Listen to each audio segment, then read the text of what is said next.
నమస్కారం. వేదిక మీద ఉన్నటువంటి శాంత సిన్హా మేడం గారికి, రమా ముల్కోటి మేడం గారికి, అట్లానే నేరెళ్ళ శారద గారికి, అక్క త్రిపురానన్న గారికి, సంధ్యక్క గారికి, సుభద్ర గారికి, అట్లానే ముందున్నటువంటి విజయలక్ష్మి గారికి, ఆశా అక్క గారికి, ఇంకా అందరూ సజయ్ గారికి, మీరా గారికి, సంఘమిత్ర గారికి, మొత్తం అందరూ తెలిసిన వాళ్ళే, అందరూ కూడా అక్క చెల్లెలుగా కలిసి పనిచేస్తున్నటువంటి వాళ్ళే, అందరికీ కూడా హృదయపూర్వకంగా నమస్కారం తెలియజేస్తూ ఉన్నాను. అయితే వెరీ ఇన్స్పైరింగ్ మీటింగ్. ఎందుకంటే ఏ రూమ్లో ఏ స్టేజ్లో కూడా పక్కకంతా మగవాళ్ళే ఉంటారు. ఇవాళ చాలా ప్రశాంతంగా ఉంది. వేదిక ముందు వేదిక పైన అంతా కూడా మనమే ఉండడం అనేది వెరీ కంఫర్టింగ్ యాక్చువల్లీ. ఇంకొక మాట, నేను అప్పటి నుండి I was just sitting on the chair and thinking, even the furniture is biased towards women. I believe my feet are not touching the floor. The chair size అయితే I don't think is made for women అనిపించింది. So ప్రతి ఇష్యూలో ప్రతి చోట, నిన్న ఇంకొక మీటింగ్కి వెళ్ళినప్పుడు అక్కడ నాతో మేడం జడ్జి గారు వచ్చారు. She was telling me, car seats test చేసేటప్పుడు కూడా విమెన్ని కూర్చోబెట్టి టెస్ట్ చేయరంట, ఓన్లీ మెన్ని కూర్చోబెట్టి టెస్ట్ చేస్తారు. యాజ్ అ రిజల్ట్ అనేక మంది కార్ యాక్సిడెంట్లో pregnant women have died. So there is a lot of bias against women ప్రతి చోట ప్రతి సందర్భంలో ఉన్నదే. కానీ ఇక్కడ వక్తలు మాట్లాడిన దాంట్లో నేను కొంత విభేదిస్తూ ఉన్నాను. కొంతమంది మాట్లాడుతూ ఏమన్నారంటే, మనం రాజకీయాల కోసం చేయొద్దు, మనకు పవర్ అవసరం లేదని. డెఫినెట్గా కావాలి పవర్, డెఫినెట్గా పవర్ కావాలి. పవర్ఫుల్ పొజిషన్లో ఉమెన్ ఉండాలి. ఉన్నప్పుడే మార్పు అనేటటువంటిది సాధ్యమవుతుంది. రిజర్వేషన్ ఏదో మనము ఉండాలి టోకెనిజం కోసం అడగడం లేదు. నిజమైనటువంటి మార్పు తేవాలంటే రిజర్వేషన్ ఉండాల్సిందే. ఈ మధ్య ఇంకో విచిత్రమైన ట్రెండ్ చూస్తూ వస్తున్నాను నేను. చాలామంది యంగ్ విమెన్ నా దగ్గరకు వచ్చి, why do we need reservations అక్క, we are empowered, we can work, we should fight అన్నారు. But world is not so fair. ఎంతో ఎంపవర్డ్ ఉమెన్ కూడా ఎంత ఫైట్ చేసినా కూడా ఒక సీలింగ్ అనేది వస్తుంది, అడ్డు ఉంటుంది, ఒక గ్లాస్ సీలింగ్ ఉంటుంది. ఒక హైట్ తర్వాత ఎదగాలనుకున్నప్పుడు ఎదగనిచ్చేటటువంటి సమాజం కాదు. కాబట్టి ఖచ్చితంగా మహిళా రిజర్వేషన్ ఉండాల్సిందే. అయితే నేను కొంచెం యాక్షన్ ఓరియంటెడ్ మేడం, ఐడియాలజీతో పాటు నాకేమనిపిస్తుంది అంటే, ఇంత మీటింగ్ పెట్టుకున్నాం, మనం హిస్టరీ మాట్లాడుకున్నాం, కానీ ఫ్యూచర్ కోర్స్ ఏందన్నది ఖచ్చితంగా మాట్లాడుకోవాలి మేడం. ఒకటి, మనము ఇంతమంది శక్తివంతమైన మహిళలు ఈ రూమ్లో కాకుండా ఒకసారి పోయి మొత్తం ట్యాంక్ బండ్ అంతా నిండినాం అనుకోండి, అప్పుడు భయపడతారు. ఒకసారి పోయి రామ్లీలా మైదానం అంతా నిండినాం అనుకోండి, అప్పుడు భయపడతారు. ఒకసారి పోయి ఢిల్లీలో పార్లమెంట్ వీధినంతా ఫ్లడ్ చేసామనుకోండి, అప్పుడు భయపడతారు. సో శక్తి ప్రదర్శన అన్నది ఖచ్చితంగా చేయాల్సిందే. రెండవది, ఆ శక్తి ప్రదర్శన చేస్తూ బిల్లు సాధించుకుంటామనే విశ్వాసం నాకున్నది. కానీ అంత లోపల మనం లీడర్స్ని కూడా తయారు చేసుకోవాలి. ఈ 33% 50% మన శక్తి, మన ఓపిక, మనం ఫైట్ చేసి తెచ్చుకుంటే అసలు ఆ 33% మంది మహిళా లీడర్లు ఎక్కడ ఉన్నారు అనేటటువంటి ప్రశ్న చాలా ఇంపార్టెంట్.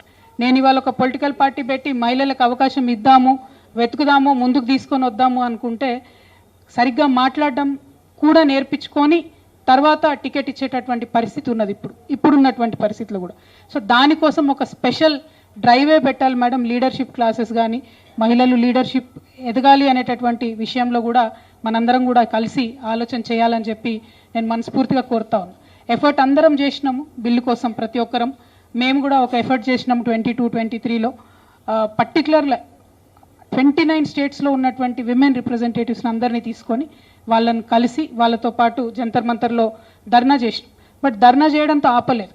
నెక్స్ట్ పార్లమెంట్ సెషన్ ఉంటే 18 పార్టీస్ని ఇన్వైట్ చేశాం మేడం, వాళ్ళు వచ్చారు. ఆ 18 పార్టీస్తో కూడా మేమేం ప్రెషర్ పెట్టించామంటే, పార్లమెంట్లో, రాజ్యసభలో, లోక్సభలో మీరు 0 అవర్ బిల్ ఇవ్వండి, మీరు అడ్జర్న్మెంట్ మోషన్ ఇవ్వండి, మీరు ప్రతి క్వశ్చన్లో మీరు ఉమెన్ రిజర్వేషన్ బిల్ ఎప్పుడు పెడతారని చెప్పి క్వశ్చన్ చేయండి అని అన్ని పొలిటికల్ పార్టీస్ మీద కూడా ప్రెషర్ తీసుకొని వచ్చాం మేడం.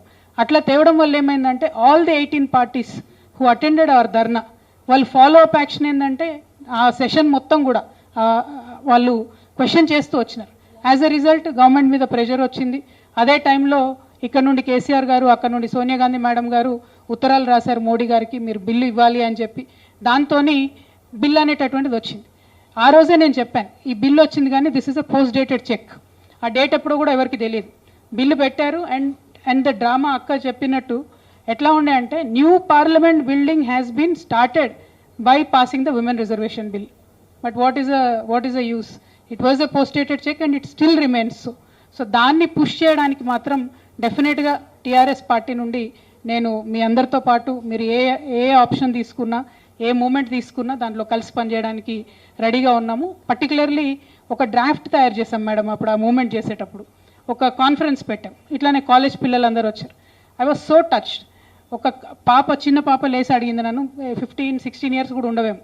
ఏమడిగిందంటే, మేడం మీరు డ్రాఫ్ట్ బిల్లు పెట్టారు కదా, ఈ డ్రాఫ్ట్ బిల్లులో ఎల్జీబీటీక్యూ కమ్యూనిటీకి రిజర్వేషన్ మీరు పెట్టారా లేదా, ప్రపోజ్ చేశారా లేదా అని అడిగింది. నేను అన్నాను 1.5% ప్రపోజ్ చేసామమ్మా మేము. జనరల్గా ఇప్పుడు వస్తున్నటువంటి వెల్ఫేర్ స్కీమ్లో ఎట్లా ఉందో అదే 1.5% మేము డ్రాఫ్ట్ బిల్లో ప్రపోజ్ చేసామని చెప్పి. అంటే అంత అవేర్నెస్ ఇవాళ యంగ్స్టర్స్లో ఉన్నది, every section should be included అని. కాబట్టి మనం కూడా అదే కమిట్మెంట్తోని అందరి సెక్షన్స్ని కలుపుకొని, పర్టికులర్లీ ఓబీసీ, మైనారిటీ, వెతికితే కూడా మైనారిటీ మహిళలు లీడర్షిప్ కోసం దొరకట్లే మేడం, మగవాళ్ళే. ఫర్ ఎగ్జాంపుల్ చెప్తున్నా, మీరు లాస్ట్ అసెంబ్లీ తెలంగాణ రాష్ట్రం వచ్చాక 2 అసెంబ్లీలలో చూసుకుంటే ఓన్లీ 1 ఎలెక్టెడ్ ముస్లిం ఎమ్మెల్యే, ఓన్లీ 1. అది కూడా మా బోధన కావడం నాకు గర్వకారణం ఉంది. బట్ ఓన్లీ 1, అన్ని పార్టీలు కలిపి ఎలెక్టెడ్. ఈ టర్మ్ అయితే ఎలెక్టెడ్ ఎవరు ఉన్నట్టు అనిపించట్లేదు. అంటే అఫ్కోర్స్ ఏఎంఐఎం నేను కౌంట్ చేయట్లేదు, ఏదైతే పవర్లో ఉన్న పార్టీస్లో ఇచ్చిన సీట్స్ గురించి నేను చెప్తా ఉన్నాను. Only 1 elected Muslim MLA from BRS, Congress put together ఉండే ఆ టైంలో. ఇప్పుడు అదే పరిస్థితి. ఒక ముస్లిం ఎమ్మెల్యేని నిలబెట్టి గెలిపించుకోవాలి అంటే దానికి 100 ఇబ్బందులు పెడుతున్నటువంటి పరిస్థితి ఉంది. సో ముస్లిం విమెన్ని బయటికి తీసుకురావడం అన్నది దానికన్నా టఫ్ టాస్క్ అవుతుంది. But we should start somewhere. We should make sure that everybody is included, OBC and minority also. Particularly OBC గురించి కమిట్మెంట్తో పనిచేస్తూ సబ్ కోటా ఉండాలని అడిగితే ప్రాబ్లం ఎక్కడ వచ్చింది అని అంటే, అసలు ఓబీసీలకే రిజర్వేషన్ లేదు, ఓబీసీలకే కాన్స్టిట్యూషన్లో రిజర్వేషన్ లేదు. లేనప్పుడు ఎట్లా ఇంక్లూడ్ చేస్తాం, ఏం పర్సంటేజ్ ఇస్తాం అనేటటువంటి పెద్ద ఒక క్వశ్చన్ మార్క్ రేజ్ చేస్తూ ఉన్నారు. అందుకని ఓబీసీ బిల్ మీద కూడా ఫైట్ స్టార్ట్ చేశాము. కంటిన్యూస్గా ఓబీసీల కోసం ఫైట్ చేస్తున్నాం. And we are with a commitment. ఓవరాల్గా ఈ దేశంలో నెక్స్ట్ రావాల్సిన విప్లవంలో బీసీలకు 50% చట్టసభలో రిజర్వేషన్ ఉండాల్సిందే, దానికోసం కొట్లాడాల్సిందే. నేను మాత్రం ఇక్కడ ఈ వేదికగా మీ అందరికి ఇచ్చే మాట, రేపటి నాడు అసెంబ్లీ ఎన్నికల్లో అన్ని నియోజకవర్గాల నుంచి మేము పోటీ చేస్తాం తెలంగాణ వ్యాప్తంగా. దాంట్లో ఖచ్చితంగా 33%కి అబవే మహిళలకు రిజర్వేషన్ ఇస్తాం తప్పితే తక్కువ ఇవ్వం. నాకు అవకాశం ఉండి మంచి లీడర్స్ దొరికితే 50% ఇవ్వడానికే నా ప్రధాన ప్రయారిటీ ఉంటుంది. బట్ మై కమిట్మెంట్ 33%కి తగ్గకుండా మహిళలు ఎక్కడున్నా వెతుక్కొని, పట్టుకొని, లాక్కొచ్చి లీడర్షిప్ నేర్పించైనా సరే వాళ్ళకి టికెట్లు ఇచ్చి గెలిపించుకోవడానికి మాత్రం ఖచ్చితంగా ఫైట్ చేస్తాను.